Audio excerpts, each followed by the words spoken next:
Hola a todos y a todas, estamos ahora ya en nuestra tercera clase de la mención de discapacidad intelectual, donde estamos haciendo un recorrido sobre el desarrollo del lenguaje típico y atípico. En la clase anterior vimos el desarrollo típico del lenguaje para poder visualizar cuál es la normalidad, para a partir de ahí poder identificar cuándo un desarrollo del lenguaje se va desarrollando, valga la redundancia, de manera atípica o fuera de lo que se espera para cada edad cronológica. Entonces vamos a empezar haciendo una especie de recordatorio en que el hombre es un ser social por naturaleza, ¿cierto? Y se comunica a través del lenguaje, a través del habla, y a través del lenguaje nosotros nos vamos interactuando y vamos plasmando nuestra transmisión cultural. El pensamiento es el instrumento y medio fundamental en el proceso de socialización, donde nosotros a través del lenguaje expresamos nuestros valores, creencias, opiniones, costumbres, y obviamente el lenguaje tiene una correspondencia social. A través del lenguaje se desarrolla la personalidad por diversas funciones que cumple para el pleno desarrollo del psiquismo humano, y el lenguaje está vinculado indisolublemente al desarrollo de la actividad cognitiva y sirve como medio de planificación de la actividad y ejerce una función reguladora. ¿A qué se le llama desarrollo del lenguaje?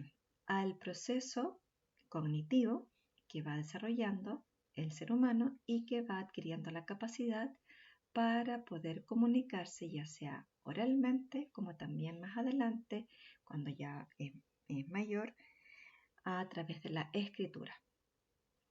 Durante los 5 primeros años de vida es el periodo crucial y crítico, y que se va extendiendo hasta la adolescencia.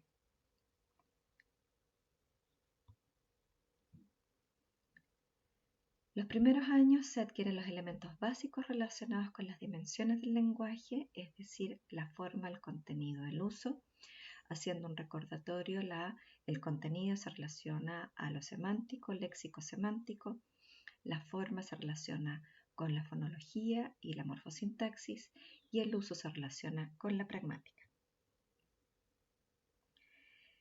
En la preadolescencia, es decir, entre los 10 y los 13 años, se consolida el uso, la inferencia pragmática, es decir, la intención comunicativa, el contexto lingüístico también se va afianzando y empiezan a entenderse también las ironías, el sarcasmo. Ahora ya entrando de lleno a los hitos comunicativos o al desarrollo del lenguaje, las características del desarrollo del lenguaje en las personas con discapacidad intelectual, nos tenemos que contextualizar que la discapacidad tiene que ser visto desde lo socioecológico, desde la multidimensionalidad, donde la discapacidad intelectual se caracteriza por tener dificultades a nivel cognitivo y también a nivel de adaptación a los distintos contextos, en la manera en cómo se resolucionan los problemas. La Asociación Americana de Intelectual describe la discapacidad no únicamente en función del cociente intelectual, sino que también en función de la interacción de la persona con su entorno y de la calidad y la cantidad de apoyos individualizados que requiere, y da mayor importancia a la conducta adaptativa del individuo, a diferencia de las concepciones anteriores, que la discapacidad intelectual se le da importancia a su capacidad cognitiva, categorizándolos en leve, moderado, severo, profundo.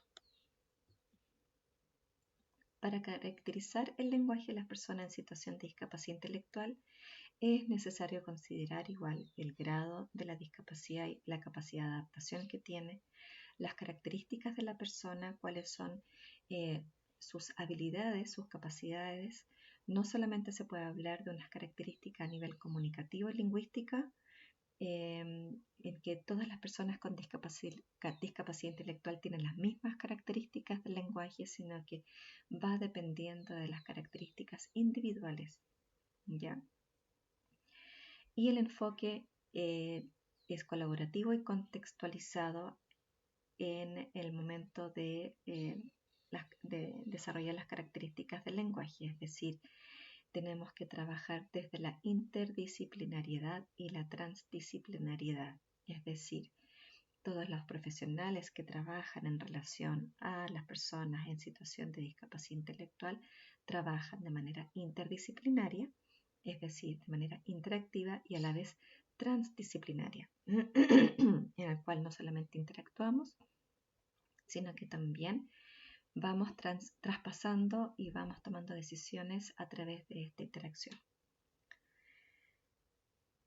Y se debe considerar de modo bidireccional las características del contexto donde se dan las interacciones y el estilo comunicativo. Es decir, no solamente depende de la persona que está en situación de discapacidad intelectual, sino que también depende de las barreras y facilitadores del contexto social en el cual está inmerso esta persona. Continuando con las características del lenguaje, entonces, tiene que ver un poco con la capacidad cognitiva limitada para adaptarse a las demandas que el entorno familiar, social y escolar le demanda. Presenta deficiente adquisición y uso del lenguaje la persona que está en situación de discapacidad intelectual. Hay una limitada capacidad para asimilar, procesar, retener la información, es decir, las habilidades psicolingüísticas que habíamos nombrado al final de la segunda clase, es decir, su capacidad de asociación, la memoria, la comprensión y la integración de la información se ven deficientes. Dificultad para dirigir y mantener la atención sobre los estímulos relevantes. En general, los problemas para compartir, esperar el turno, sonreír, atender, imitar y seguir instrucciones están claras. O sea, podemos ver que existen problemas en ese nivel, si lo queremos poner como el nivel pragmático. Está la presencia mayor o menor de este conjunto de características que provocan respuestas emocionales poco adaptadas a lo que se espera de acuerdo a los patrones socialmente aceptados. En el área receptiva del lenguaje puede estar en mejores condiciones que el expresivo, puede estar, y de igual modo sus dificultades radican por las deficiencias relacionadas con la memoria, el razonamiento, o sea, las habilidades cognitivas y psicolingüísticas. Tenemos acá, vamos a ver, el caso de un estudiante que tiene el diagnóstico de funcionamiento intelectual limítrofe y vamos a poner atención a sus características del lenguaje.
Como ustedes pueden observar en este caso, el estudiante presenta un lenguaje con muchas dificultades, en especial en el área comprensiva del lenguaje, donde también hay una descontextualización de su contenido. Frente a las preguntas que se le realizan, él no logra contestar de manera coherente porque yo le pregunté qué es lo que había hecho el fin de semana y a pesar de que me contestó en relación al juego, porque esa era su intención, él quería contar que él había jugado, no logra eh, expresar de manera coherente su idea.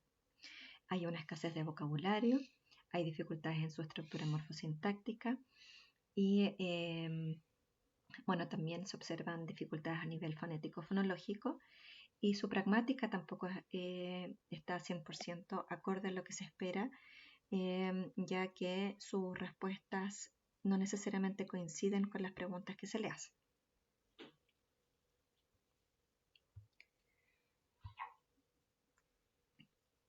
Siguiendo entonces con las características del lenguaje en las personas en situación de discapacidad intelectual, en el área expresiva, el vocabulario generalmente es deficiente, el nivel fonológico también es deficiente, donde todavía se observan muchos procesos de simplificación fonológica que no corresponden a la edad cronológica y generalmente son eh, em, simplificaciones fonológicas de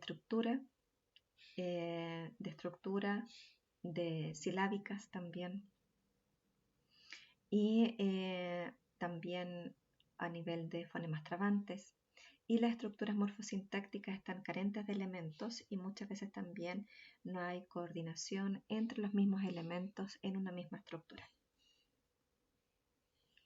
Se observan aptitudes psicolingüísticas también heterogéneas en el desarrollo, ¿ya? En donde las habilidades psicolingüísticas, conductas de entrada, de proceso de la información y de salida, no siempre están igualmente desarrolladas. Muchas veces las conductas de entrada están en un nivel adecuado, pero en el procesamiento de la información es donde se observan deficiencias y en las conductas de salida también. O muchas veces también lo que podemos observar que las conductas de entrada, habilidades psicolingüísticas, están acordes, al igual que las conductas de procesamiento de la información, pero hay falla en las conductas de salida. En general, la edad lingüística es inferior a la edad de desarrollo, es decir, lo que se espera para su edad cronológica, y eso se puede determinar de acuerdo a las evaluaciones estandarizadas que nosotros podemos ocupar. Hay una evaluación que es muy clara en cuáles son las habilidades que están deficientes.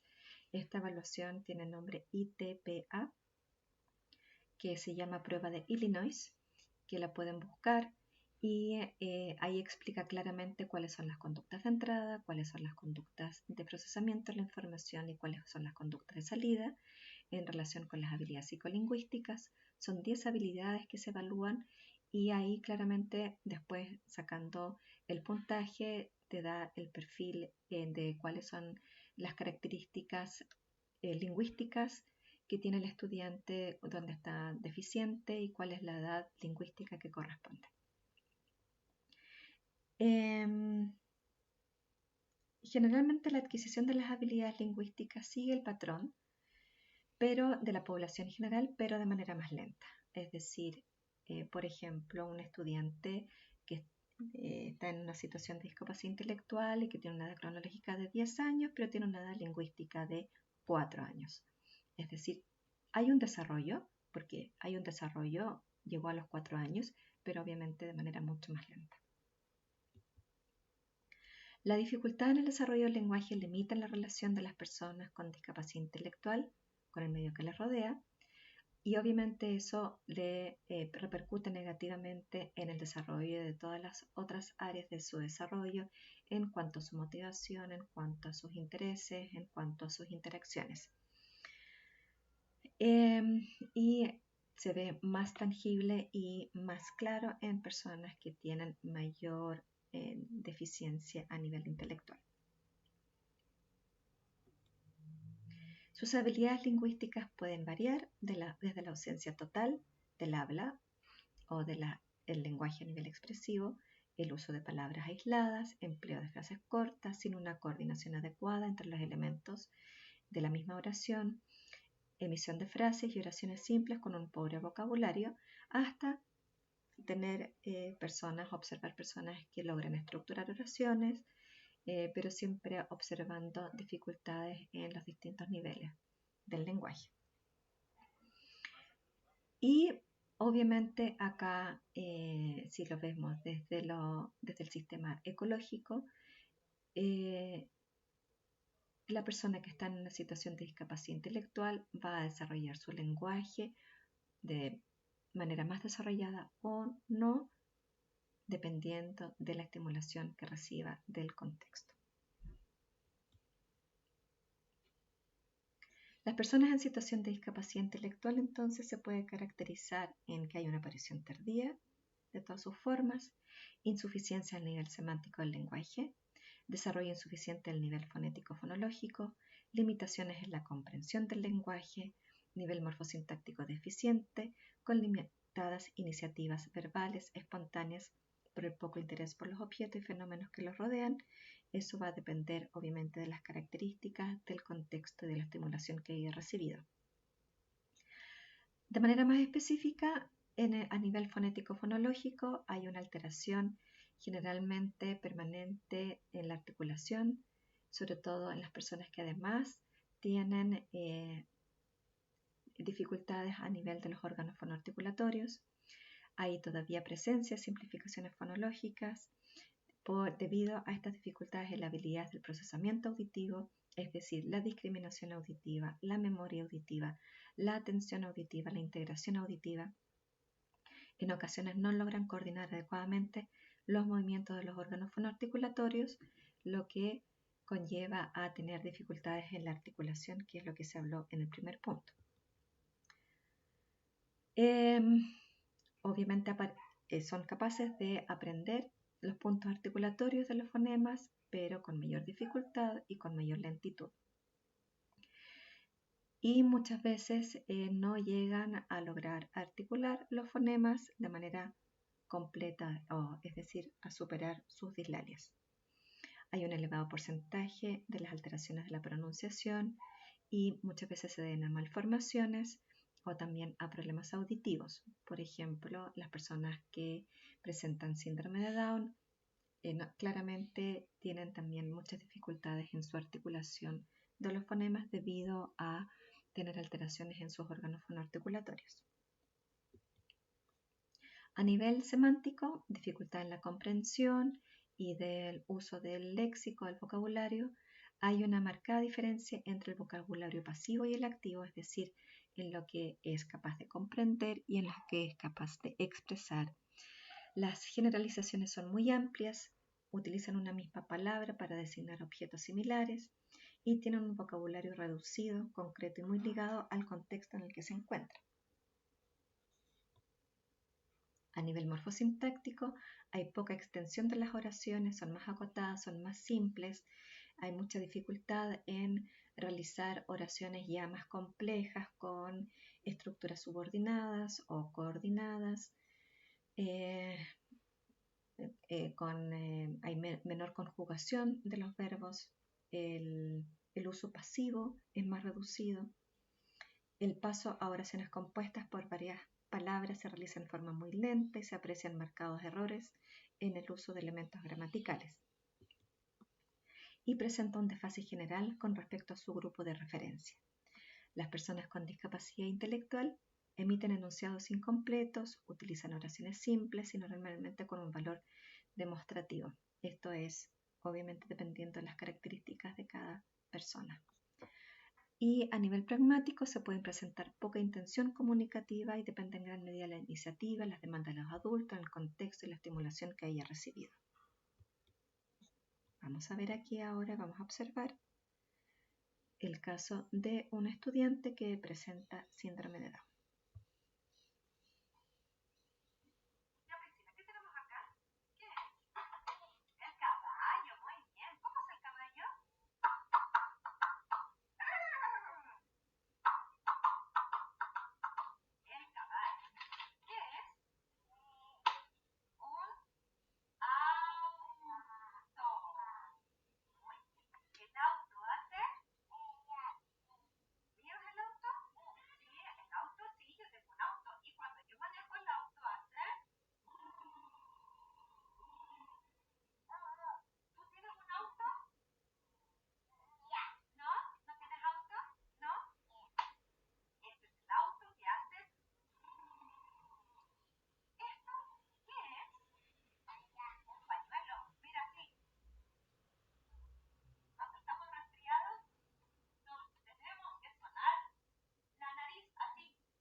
Ya, podemos ver entonces aquí el caso de un estudiante que de su área comprensiva era, es mucho mayor que el área expresiva, donde ella tiene mucha intención comunicativa y ella ha tenido mucho apoyo de parte de la familia.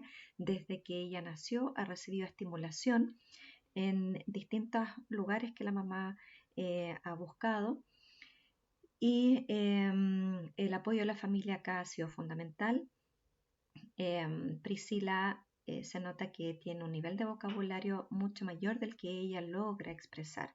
Por lo tanto, aquí claramente estamos frente a un caso en el cual el área comprensiva es mucho mayor que el área expresiva, y lo que se tiene que trabajar acá es el área expresiva, fundamentalmente acompañado por estimulación del área comprensiva, pero acá a través de objetos comunes cercanos a ella, cercanos a su experiencia, a través del desarrollo también la expresión de onomatopeyas, desarrollando también conductas básicas del escuchar, del poner atención. Tenemos que ir desarrollando el lenguaje expresivo.